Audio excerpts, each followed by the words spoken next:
안녕하세요. 만나서 반갑습니다. 역사가 김영준입니다. 태조실록 제63부 정도전과 조준, 엇갈린 운명이라는 주제를 가지고 오늘 여러분과 함께 할 겁니다. 1397년 6월 정도전은 요동 정벌에 대한 계획을 추진하면서 이 일을 상의하기 위해서 조준의 집을 방문을 하게 됩니다. 당시 좌정승으로 있던 조준은 정도전과 함께 조선 개국의 굉장히 중요한 일익을 담당했던 인물이었죠. 조준은 정도전과 같은 1등 공신이었어요. 하지만 서열은 조준이 더 상위였고 심지어 관직 또한 조준이 정도전보다 한 등급 위를 차지하는 경우가 더 많았다는 겁니다. 태조에게 있어서 조준 역시 굉장히 특별한 존재였어요. 아시다시피 애초에 변방의 시골뜨기 무장으로 시작했던 태조는 그 주변에 모인 사람들도 대체로 자신과 같은 무장 출신이거나 아니면 정도전과 같은 개혁적 성향을 지닌 사대부들이 많았다라는 거죠.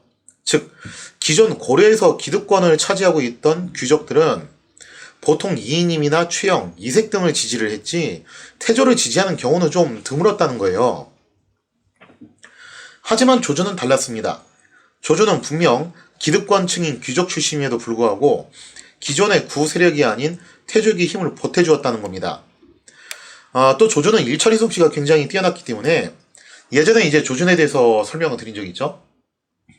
조준은 권문세가 출신인데도 불구하고 음서로 관직에 진출한 게 아니라 스스로 이제 과거를 봐가지고 관직에 진출한 굉장히 독보적인 인물이에요.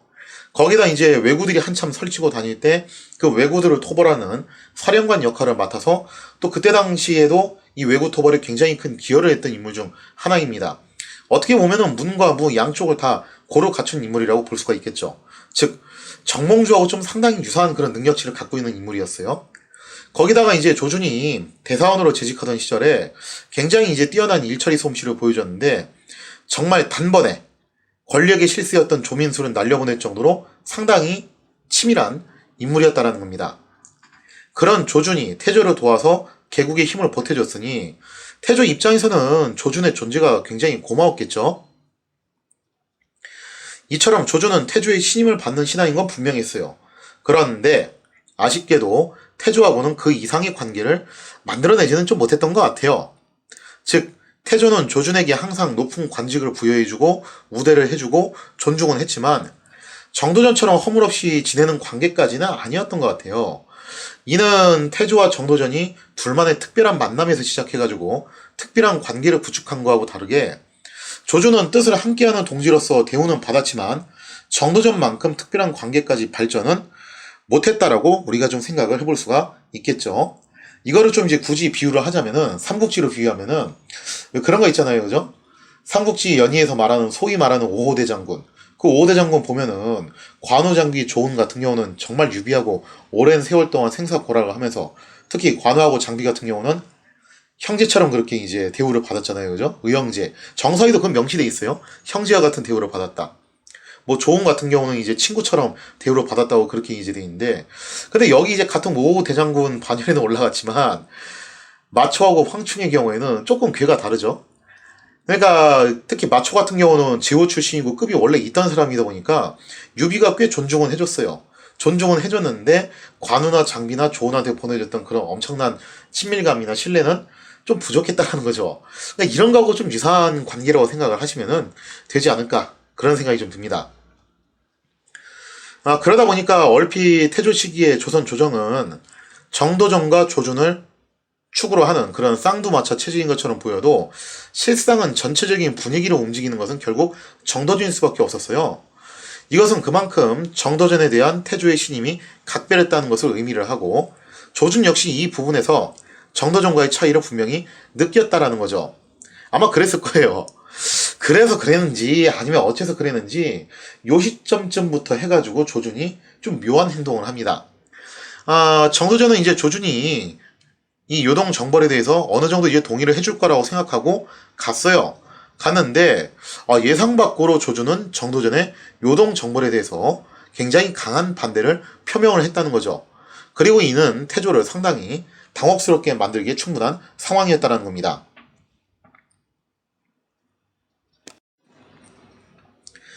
아마도 이제 조준의 집에서는 격렬한 논쟁이 벌어졌을 거예요. 그리고 여기서 조조는 정도전에게 자신은 요동 정벌에 대해서 분명히 반대한다는 입장을 표명을 했겠죠. 여기 그치질 않고 조조는 바로 이제 입거를 해가지고 태조를 만납니다. 그러면서 태조에게 요동 정벌에 대해서 굉장히 극력히 반대를 하게 되는데, 조준의 핵심 논지는 과거 위화도 해군 당시하고 사실은 유사해요. 그때 위화도 해군 당시에 있었던 네 가지 중에서 결국 핵심이 되는 게 사실 뭐냐면은, 그때 그 얘기 있잖아요, 그죠? 여름철에 군사를 움직이는 것은 별로 좋지 않다. 그리고 장마철에 이제 군대를 움직이게 되면은 전염병도 돌고 식량 관리도 힘들고 병장기도 녹슬고 그리고 도강하기도 힘들고 뭐 그렇다. 이 두 가지 논지는 엄밀히 말하면은 이게 꼭 그때만 아니더라도 어느 시대가 됐던지 간에 어떤 전쟁을 하던지 간에 항상 고민선상에 놓고서 이제 봐야 되는 거예요. 이거는 사실 해법은 간단하거든요. 그때 당시 이제 이성기가 주장했던 대로 여름철을 피해가지고 전쟁을 하면 돼요. 뭐 그러면 되는 거기 때문에 그 두 개는 그렇게까지 중요한 부분은 아닌데, 진짜 중요한 건 사실은 첫 번째, 네 번째 그 두 가지였죠. 그게 하나가 뭐였냐면 이제 그 조항이었어요. 고려는 작은 나라고 명은 큰 나라다. 작은 나라가 큰 나라를 상대로 싸운다는 게 이게 좀 현실적으로 가능한 얘기냐. 이 국력의 차이 이야기. 이게 이제 첫 번째 핵심적인 논지고, 또 하나가 뭐냐면은 우리가 만약에 명으로 쳐들어갈 경우에 왜구가 뒤에서 쳐들어올 수 있다. 그거 어떻게 감당할 거냐. 이 두 번째가 이제 또 그 다음번에 핵심적인 논지라고 볼 수 있겠죠. 그래서 이 두 가지가 여전히 이제 유효한 핵심적인 논지인데, 현재 시점에서 조선의 국력이 고려 때보다 좀 나아진 건 있어요. 뭐 엄청나게 막 발전한 건 아니지만 그래도 좀 그때보다는 어느 정도 개혁도 하고 정돈도 되고 나아진 건 있다는 거죠. 왜구도 그때보다 소강된 건 맞아요. 그리고 슬슬 이제 쓰시마로 원정을 떠나면서 거꾸로 조선이 왜구의 본거지로 역공을 거는 수준까지 발전을 했다는 거죠. 거기까지는 좋은데 문제가 뭐냐면은 그거 가지고 과연 이게 우리가 예전보다 좀 나아졌다고는 하지만 명을 이길 수 있는 게 맞냐 이거죠. 그래서 이제 조준이 했던 얘기가 뭐냐면 이거예요. 명 제국은 현재 빈틈이 보이지 않는 그런 상태인데, 이제 막 새 왕조를 개창한 신흥 조선이 과연 명 제국을 감당할 수 있냐라는 거죠. 그러면서 이제 심지어 조준이 이런 말까지 해요. 그러면 명과의 지금 현재 갈등을 어떻게 돌파를 해야 되냐라고 했을 때 태조가 물어보죠. 그럼 이거 어떻게 했으면 좋겠냐. 그랬더니 조준이 이런 말까지 합니다. 그렇다면 방법은 하나밖에 없다. 정도전을 명으로 소환하라는 홍무제의 요구에 응하는 것만이 이 문제를 해결할 유일한 방법이라는 것을 주장하는 그런 엄청난 발언까지 했다라는 거죠. 이렇게 조조는 갑자기 요동 정벌 문제를 계기로 해가지고 돌변해서 어제까지 뜻을 함께했던 동지를 사지로 몰아붙인 그러는 이제 발언을 하게 됩니다. 자, 이상의 내용을 사료를 통해서 살펴보면 그래요. 준이 병을 앓고 있다가, 그러니까 이때 조준이 좀 이제 와병 중이었어요. 그래서 이제 정도전이 조준의 집으로 찾아갔던 거거든요. 즉시 가마를 타고 대궐에 나와 극력 불가함을 아뢰었다. 즉 정도전의 방문을 받고 나서 이제 있었던 일이에요. 본국은 옛날부터 사대의 예를 잃지 않았고, 요 구절은 사실은 그게 중요한 구절이 아니고 여기가 이제 진짜 중요한 구절인데, 또 새로 개국한 나라로서 경솔히 이름 없는 군사를 출동시키는 것은 심히 불가합니다. 이름 없는이 이게 무슨 뜻이냐면은 명분 없다는 뜻이에요, 정확하게는. 그러니까 홍무지가 정도전을 소환하면은 그냥 보내주면 될 문제지 왜 굳이 우리가 이렇게까지 이것 때문에 전쟁을 해야 되냐. 이거는 이런 뜻도 되는 거죠. 정도전 한 사람 때문에 굳이 이런 전쟁을 해야 되냐. 그런 의미도 되는 거예요. 이해관계로 말하더라도 천조가 당당하여 도모할 만한 틈이 없으니 신은 거사하여야 성공하지 못하고 뜻밖의 변이 생길까 염려되옵니다. 심지어 그동안 이제 명제국을 위협했던 북원도 이미 패망한 상태예요. 그러면은 현재 명제국을 위협할 만한 또 다른 세력이 없는 상황인데, 이렇게 되면은 진짜 정확한 1대1 전면전이 된다는 거죠. 이거 정말 승산 있는 게 맞냐 이거예요.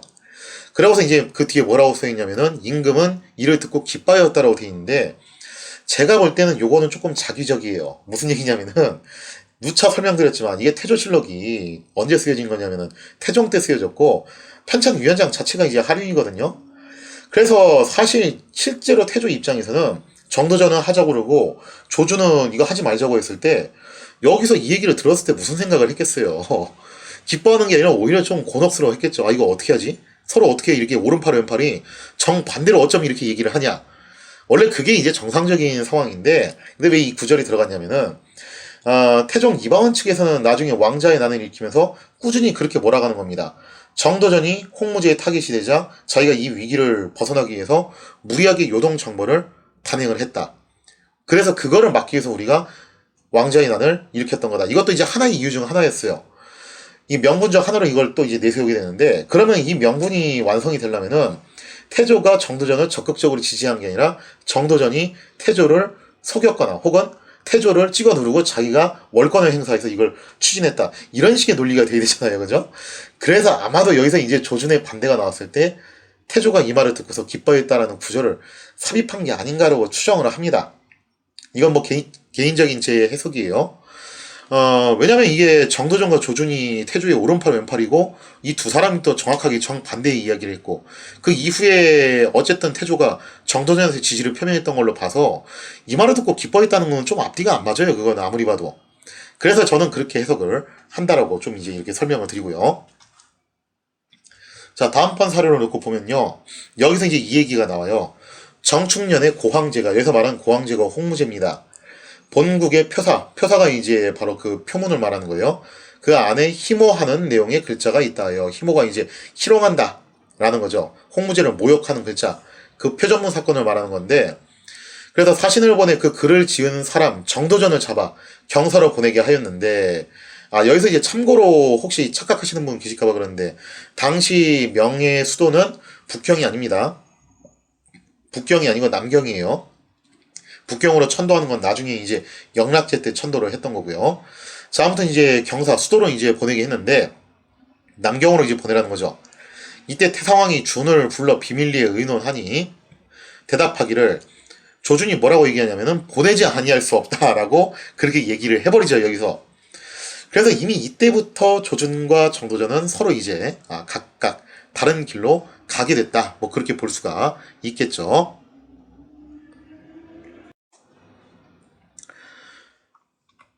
이방원 일파의 반대여 어느 정도 예상했던 일이었겠죠. 뭐 정도전 입장에서는 이방원 일파 반대는 분명히 예상했을 부분인데, 근데 그간 뜻을 함께온 동지라고 생각했던 조준의 반대에 정도전 역시 적지 않게 당황을 하게 됩니다. 조준이 반대하고 나서자 우정승이었던 김사영 역시 반대를 표명을 하게 돼요. 그러니까 그동안 이제 정도전의 위세에 눌려있던 그런 샤이 계층들이 여기서 좀 이제 들고 일어나는 거죠. 내가 볼 때 아무리 봐도 저거 아닌 것 같은데, 그랬던 사람들이 있을 거 아니에요, 그죠? 딱히 이방원 편이냐 아니냐 그걸 떠나가지고. 근데 김사영은 최근 천도를 단행하느라 이미 국력이 많이 소진되었는데, 여기서 다시 전쟁 준비를 하게 된다면 민심이 이반될 것이라고 경고를 하게 됩니다. 그러니까 조준의 반대, 김사영의 반대도 다 일리 있는 내용이긴 해요. 조준의 반대가 당혹스럽기는 태조도 마찬가지였겠죠.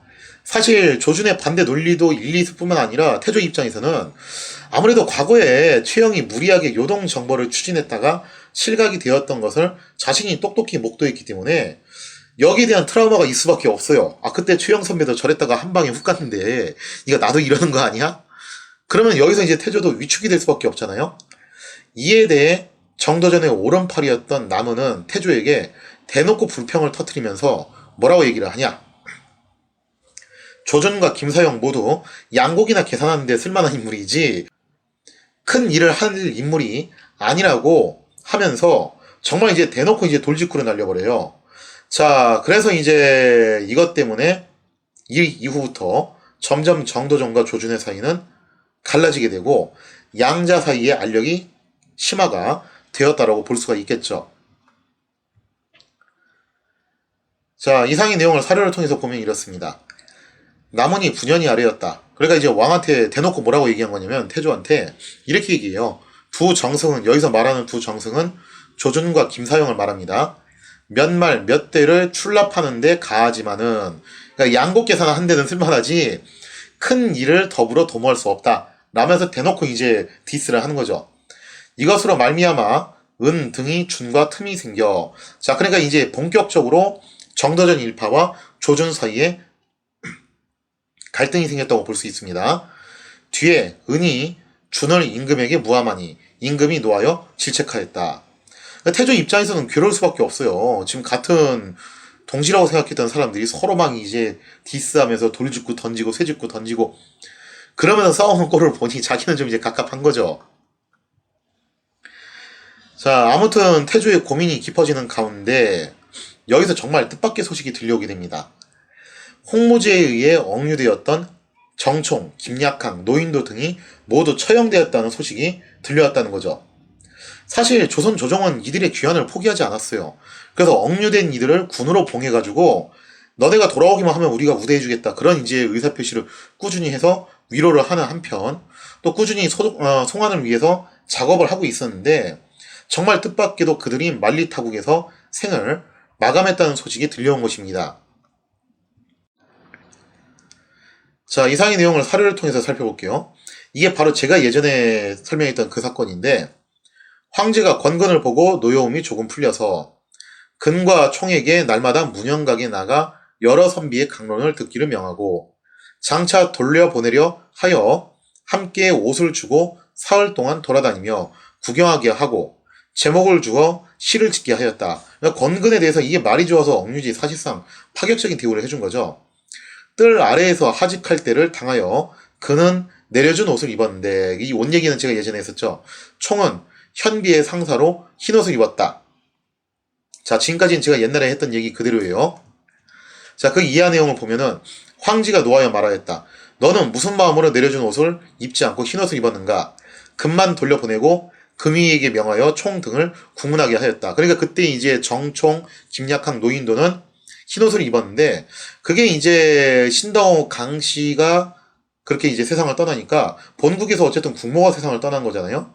거기에 대해서 이제 우리가 타국에 와서 아무리 이게 규정을 위반하는 행동이라 하더라도 마땅히 이렇게 하는 게 도리가 아니냐 그런 것도 있었지만 사실 이 사람들 자체가 되게 정도전 라인이었어요. 그래서 어떻게 보면 또 이제 이 사람들도 분위기를 읽었겠죠. 그래서 권근에 대해서 이제 홍무제가 뭔가 좀 특별 대우를 한다는 거에 대해서 나름 좀 이제 항의하는 표시로 이런 식으로 했을 수도 있어요. 그거는. 근데 어쨌든 그 의기는 좀 높았을 수 있는데 결과는 정말 참혹하게 끝난 거죠. 건드릴 사람은 오고 건드려야지 이게 하필이면 홍무제 심기를 이렇게 건드렸으니 결국 어떻게 됐냐면은 총 등은 국문을 받게 됐는데 이때 총은 두려워하여 도망하다가 잡히게 되니 형을 당했고 김약항 노인도는 총 때문에 아울러 세트로 같이 형을 당하게 되었다 라고 이렇게 되어 있죠. 자, 그러면서 이제 결국 정총 김약항 노인도는 만리 타국에서 돌아오지 못하고 불기의 객이 되고 말았습니다. 이거는 사실 좀 엄청난 사건이었는데 전시에도 사신은 함부로 죽이면 안 되잖아요. 근데 이렇게 사신을 함부로 죽이는 홍무제의 행동에 대해서 결국 조선 조정은 분위기가 격양되기 시작했다는 거죠. 태조는 이를 보고서 그런 생각을 했겠죠. 만약에 조준이 말하는 대로 정도전을 명으로 보내면 앞서간 이들과 같은 운명을 맞이할 게 이거 뻔하지 않냐. 그거 그럴 수 없다. 아무리 생각해봐도 역시 자신의 분신과 같은 정도전은 도저히 명제국에 보낼 수가 없다. 그런 판단을 내렸을 거예요. 그렇다면 남은 건 결국 뭐냐라고 했을 때 요동 정벌뿐이라는 것을 깨닫게 되었다는 거죠. 그래서 좀 어떻게 보면 얄궂은 게 뭐냐면은 태조가 엄청나게 무슨 의욕적인 마인드를 가지고서 요동정벌 하자, 나가자, 싸우자, 이기자, 으쌰으쌰 그랬다라기보다는 선택지가 점점 그거밖에 없게끔 몰아갔다는 거예요. 홍무제가. 홍무제도 이게 좀 약간 아이러니한 거죠. 홍무제가 가장 걱정했던 게 조선이 요동정벌을 치고 나오는 거였는데 그것을 경계하기 위해서 압박을 가한 게 좀 희한하게 요동정벌로 몰아가는 그런 꼴이 되었다라는 겁니다. 자, 그러면서 이제 사실상 요동정벌은 기정사실화되면서 정도전은 본격적으로 요동정벌을 추진하게 되는데 과연 정도전이 추진했던 요동정벌 성공할 수 있을 것인가? 거기에 대한 이야기는 다음 시간에 계속 이어서 가도록 하겠습니다.